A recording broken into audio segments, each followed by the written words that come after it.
Today we are going to study a very important topic, that is disaster management, chapter number 20 from Excel। और इससे complete ऐसे क्यों आता है, ये पेपर के लिए बहुत इंपॉर्टेंट है। So let's start with this chapter. और थोड़ा ट्रिकी है, कुछ बातें इसमें खुद से भी लिखने वाली है, कुछ उसको अंडरस्टैंड करने वाली हैं, तो इसको अच्छी तरह देख लें। फर्स्ट ऑफ ऑल डिज़ास्टर और हैज़र्ड में डिफरेंस पता होना चाहिए। फर्स्ट ऑफ ऑल यहाँ डेफिनेशन लिखी है डिज़ास्टर की, ये आपको आनी चाहिए।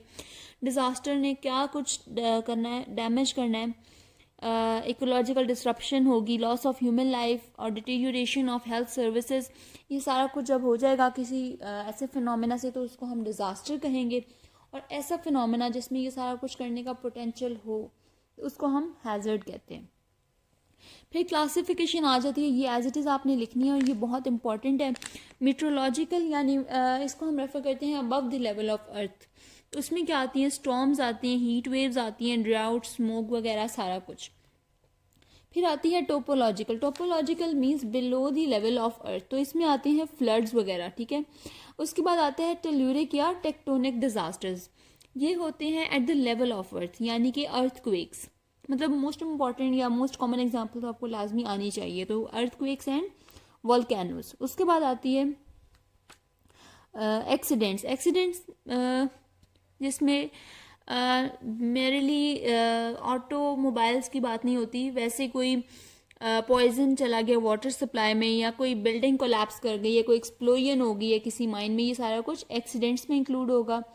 उसके बाद आता है एटॉमिक एक्सप्लोजन, और उसके लिए अलावा बायो टेररिज्म, जिसका मकसद में टेररिज्म फैलाना होता है, ये मैन मेड डिजास्टर्स की कैटेगरी में भी आ सकता है। उसके बाद next is how we will assess the damage या मैग्नीट्यूड कितना है डैमेज का। फर्स्ट ऑफ ऑल हम देखते हैं जानी नुकसान कितना हुआ है। उसके बाद पब्लिक प्रॉपर्टी कितनी डैमेज हुई है।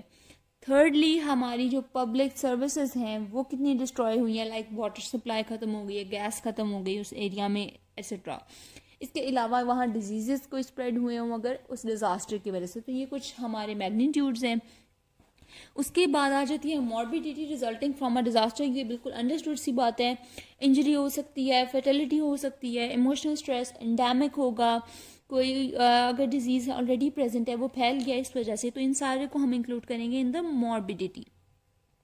फिर फेजेस आ जाती हैं, this is very important. Disaster mitigation, disaster preparedness, disaster response. Disaster response को हम रिलीफ फेज भी कहते हैं, ये एक्सेल में नहीं लिखा, के पार्ट में मैंशनड है। रिलीफ फेज का आपका प्रीवियस पास्ट पेपर्स में भी आया हुआ है, तो पता होना चाहिए कि बेसिकली हम डिज़ास्टर रिस्पॉन्स को ही रिलीफ फेज कहते हैं। उसके बाद आता है रिकवरी। तो ये 4 फेजेस हैं, इनको आगे डिटेल से पढ़ना है। फिर हम देखते हैं स्टेप्स इन डिज़ास्टर मैनेजमेंट। क्या स्टेप्स होते हैं, एक है pre disaster management, then second is disaster में जो हम फिर कर रहे हैं ड्यूरिंग द डिज़ास्टर। फिर उसके बाद आती है पोस्ट डिज़ास्टर। तो बिफोर द डिज़ास्टर जो हमने चीज़ें देखनी है, उसके लिए उसने निमोनिक बताया हुआ है planning, organisation, staffing, training, coordination, reporting and budgeting. तो ये निमोनिक से याद रहेगा। प्लानिंग में क्या आता है, प्लानिंग में है कि हमें फर्स्ट ऑफ ऑल अपने ऑब्जेक्टिव्स पता होने चाहिए, अपने रिसोर्सेज का पता हो, कोई प्रॉपर पॉलिसी हो, एक्शन हो, जिससे हमें पता हो कि हमने करना क्या है। अब जब हमने डिज़ास्टर के लिए प्लानिंग करनी है, यानी इवन बिफोर द डिज़ास्टर, जब रेड अलर्ट है या वैसे भी फ्लड का खतरा कभी भी हो सकता है, तो आपको प्रिपेयर रहना चाहिए उसके लिए। ये हायर लेवल की बात है, इसमें जो गवर्नमेंट ने प्लानिंग करनी है, यहाँ पे हमें पहले पता होनी चाहिए, इन्फॉर्मेशन होनी चाहिए उस सारे एरिया की, और उसमें रेड जोन है नहीं है, कितना उसमें अगर फ्लड आ जाए तो कितना डैमेज हो सकता है, उसकी सारी इन्फॉर्मेशन उस इलाके की, उस खास पॉपुलेशन की, वहाँ के रिसोर्सेज की। फिर हमें पता होना चाहिए पर्सनल का, मीन्स कि आपका कितना अमला वहाँ अवेलेबल है अगर in case of any emergency. फिर मटीरियल यानी आपके पास रिसोर्सेज कितने हैं, और इन्फॉर्मेशन ऑफ प्रीवियस डिज़ास्टर, तो वहाँ पे पहले कोई डिज़ास्टर आ चुके हैं उसकी हिस्ट्री इंपॉर्टेंट है।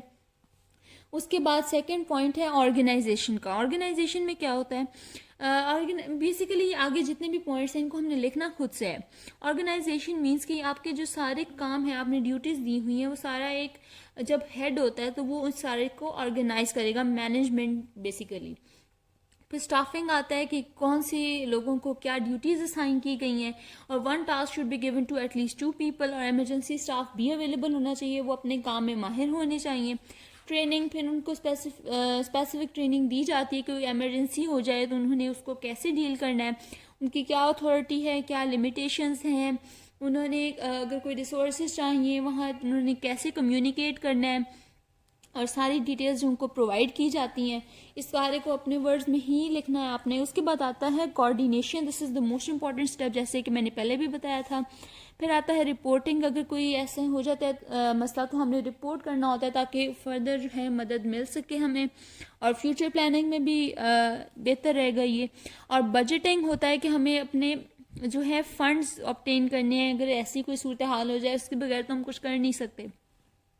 फिर मिटिगेशन, मिटिगेशन क्या आती है, वो मेजर्स जो हम लेते हैं एक डिज़ास्टर को प्रिवेंट करने के लिए, या अगर उस डिज़ास्टर का चांस बहुत ज़्यादा है वहाँ पे तो ऑलरेडी जो हम मेजर्स लेते हैं ताकि उससे कम नुकसान हो, उनको हम कहेंगे डिज़ास्टर मिटिगेशन।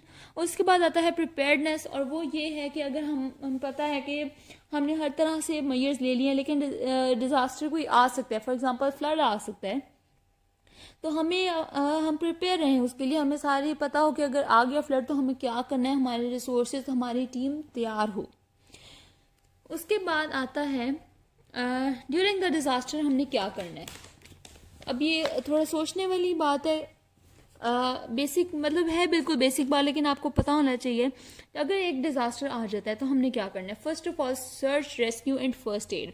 फौरी तौर पे हमने जो टीम है हमने ऑर्गेनाइज की है इसी मकसद के लिए, वहाँ पहुँचना है, वहाँ देखना है कौन सी डेड बॉडीज़ हैं और कौन से लोग अभी इंजर्ड हैं जिनको बचाया जा सकता है, उनको रेस्क्यू करना है, और जिनको फर्स्ट एड की ज़रूरत है उनको फर्स्ट एड प्रोवाइड करनी है। उसके बाद फील्ड केयर, यानी कि वो इलाका जहाँ पे ये डिज़ास्टर आया है, और ये हम मतलब मोस्ट ऑफ द पीपल जो है वो जो कर सकते हैं, इंजर्ड पीपल जो इतने इंजर्ड नहीं है लाइक वो पहुंच सकते हैं कोई हेल्थ फैसिलिटी, वहाँ पहुंचेंगे तो वो हमने दोनों जो है सूरत हाल का जायज़ा लेना है, हमें पता होना चाहिए। फील्ड मीन्स कि ये एक जो नियरेस्ट हॉस्पिटल है वहाँ पे, तो वहाँ पे हमने बेड अवेलेबिलिटी, सर्जिकल सर्विसेज, सारी चीज़ें प्रोवाइड करनी है। एक तो हमने ये किया कि ये जहाँ डिज़ास्टर आया है वहाँ ये सर्विसेज प्रोवाइड की, और फिर जो लोकल हेल्थ सर्विस एरिया है वहाँ पे हमने फील्ड केयर रेफ़र किया है, और वहाँ हमने ये सारी फैसिलिटीज़ प्रोवाइड करनी है। उसके बाद आता है इंफॉर्मेशन सेंटर, यहाँ ताकि आपके जो सारे पेशेंट्स हैं वो रजिस्टर्ड होंगे, ताकि अगर कोई उनका अता पता कर सके, पता हो कि भी कौन सी जो है पेशेंट किस हालत में, कोई उनके रिलेटिव्स वगैरह ताकि आ सके, उनके लिए इंफॉर्मेशन सेंटर होना चाहिए। ट्राइएज सिस्टम अडॉप्ट करते हैं हॉस्पिटल्स में, फर्स्ट कम फर्स्ट ट्रीटेड वाली बात नहीं है। यहाँ हम कैटेगराइज करते हैं कि कौन सा पेशेंट कितना इंजर्ड है, किसकी कितनी इमरजेंसी स्टेट है, उस लिहाज से हम उनको ट्रीट करते हैं। Red, yellow, green, black zone हमने बनाई हुई है अकॉर्डिंग टू उनकी जान को कितना खतरा है। जो बहुत ज़्यादा इंजर्ड है उनको हम फर्स्ट प्रायोरिटी पे देखते हैं, ट्राइएज का अलहदा से भी पूछते होते हैं। फिर टैगिंग, हर पेशेंट पे हम टैग हमने किया होगा ताकि किसी भी पेशेंट को इस तरह पहचानना आसान हो, क्योंकि वहाँ एकदम से इतना बर्डन हो गया इन फैसिलिटीज़ पे, तो हम कैटेगराइज किए बगैर यहाँ हमारे लिए काम करना मुश्किल हो जाता है। फिर आइडेंटिफिकेशन ऑफ डेड हमने करनी है, जो फिर डेड हैं ताकि उनके वर्सा के हवाले किया जा सके, और बाकी जो है इंजर्ड जो हैं उनका हमें पता चल सके कि कौन जो है ज़िंदा है, तो उसको भी फौरी तौर पे हमने ये हेल्थ सर्विसेज प्रोवाइड करनी है। उसके बाद आता है ट्रांसपोर्टेशन, जो विक्टिम्स हैं ज़ाहिर बात है उस डिज़ास्टर एरिया में उनको हमने हॉस्पिटल पहुंचाना है, या अगर वो ठीक है तो आउट ऑफ द एरिया हमने उनको लेके जाना है। फिर आता है epidemiological surveillance and disease control. अब ये क्या है, ये पोस्ट डिज़ास्टर मैनेजमेंट स्टार्ट होगी है जिसमें है रिकवरी फेज़। अब यहाँ पे एक ऐसी क्यों ये आता होता है, reasons for increase transmission of diseases. ये कुछ पॉइंट्स यहाँ मेंशन है, क्या वजह बनती है, ओवर क्राउडिंग होगी उस जगह पे, पॉपुलेशन जो है डिस्प्लेस हो गई है, यहाँ पे सीवेज सिस्टम डैमेज हो सकता है, रूटीन कंट्रोल प्रोग्राम्स की डिस्ट्रप्शन है, इकोलॉजिकल चेंजेस आ गए हैं वहाँ पे जिसको फेवर कर सकते हैं, जो चेंज ऑफ वाइल्ड लाइफ हो सकती है, लाइक कोई फॉरेस्ट फायर एक डिज़ास्टर है उसकी वजह से changes in the wild life जो जूनूस से सारा कैरी करेंगी। इसके अलावा फूड वाटर शेल्टर जो अगर वहाँ प्रोवाइड नहीं हो सका या अगर वो प्रोवाइड हुआ है तो वो सोर्स ऑफ इन्फेक्शन बन सकता है। ये वजूहत बनती हैं और इनको हमने कैसे प्रिवेंट करना है। एक तो वहाँ पे अगर कोई डिजीज़ होगी है तो उसकी हमने रिपोर्ट करनी है। इसके अलावा हमने नेक्स्ट जो मयर्स, अच्छा इस ओवर क्राउडिंग और ये सारी चीज़ें ज़ाहिर बात है, इनको हमने कैसे प्रिवेंट करना है कि जब अगर हम वो मयर्स लें कि जिससे ये सारा कुछ हमारी कोशिश हो कि ना हो, like we provide clean water, shelter etcetera सारी चीज़ें। ये इसीलिए मैंने कहा था थोड़ा सा खुद से लिखने वाला है। मेन आपको ये पॉइंट्स पता होने चाहिए कि प्रिवेंशन आप खुद से लिख सकते हैं। उसके बाद आती है वैक्सीनेशन, जो पोस्ट सर्विसेज में आता है। वैक्सीनेशन हम प्रोवाइड करेंगे। फिर आता है न्यूट्रिशन हमने प्रोवाइड करनी है कि सारी डिटेल्स अंदर हमने खुद लिखनी है। फिर रिहेबिलिटेशन में क्या आता है, फर्स्ट ऑफ ऑल हमने क्लीन वाटर सप्लाई देनी है जिसमें हमने क्लोरीनेशन बढ़ा देनी है ताकि हम क्लीन वाटर प्रोवाइड कर सकें, और हमने मेक श्योर करना है कि उसमें कोई जो है कंटामिनेशन शामिल ना हो। फिर फूड सेफ्टी, हमने फूड प्रोवाइड करना है, वाटर प्रोवाइड कर दिया, फूड प्रोवाइड कर दिया, सैनिटेशन प्रोवाइड करनी है, वेक्टर कंट्रोल करना है ताकि कोई डिजीज़ फैलने का खतरा ना हो, और साइकोलॉजिकल ट्रीटमेंट भी करनी है बिकॉज लोग ट्रॉमा से गुजरे हैं और उनको हमने मेंटली भी सेटिस्फाई करना है। उसके बाद नेक्स्ट जो आपके पढ़ने की चीज़ है that is the surveillance cycle. ये इसके पॉइंट्स हैं, ये आपको एज इट इज़ आने चाहिए। सर्वेलेंस साइकिल क्या है कि सबसे पहले हमने रेस्क्यू करना है लोगों को, फिर हमने उस एरिया को इवैक्यूएट करना है, मतलब वहाँ से लोगों को दूर लेके जाना है। रेस्क्यू किया, इवैक्यूएशन की, elimination of any physical dangers, फिर आता है प्रोविजन ऑफ सेफ वाटर और इसके अलावा फूड क्लोथिंग एक्सेट्रा। फिर डिस्पोजल में आएगा disposal of excreta, disposal of human bodies, और फिर आता है वैक्सीनेशन ताकि डिजीज़ का खतरा ना हो। फिर आता है सम स्पेसिफिक मेजर्स जो हम लेते हैं किसी भी ख़ास डिज़ास्टर के लिए, लाइक पास्ट पेपर्स में भी क्वेश्चन आया हुआ है। मोस्ट इंपॉर्टेंट जो है वो फ्लड है, इसके अलावा अर्थक्वेक वगैरह बाकी चीज़ें। एक तो होते हैं कुछ जनरल मेजर जो अभी हमने देखे, फिर अगर फ्लड का या कोई और किसी चीज़ का वो सवाल पूछ लेते हैं तो उसमें हमने क्या करना है वो हम देखते हैं नेक्स्ट पार्ट में।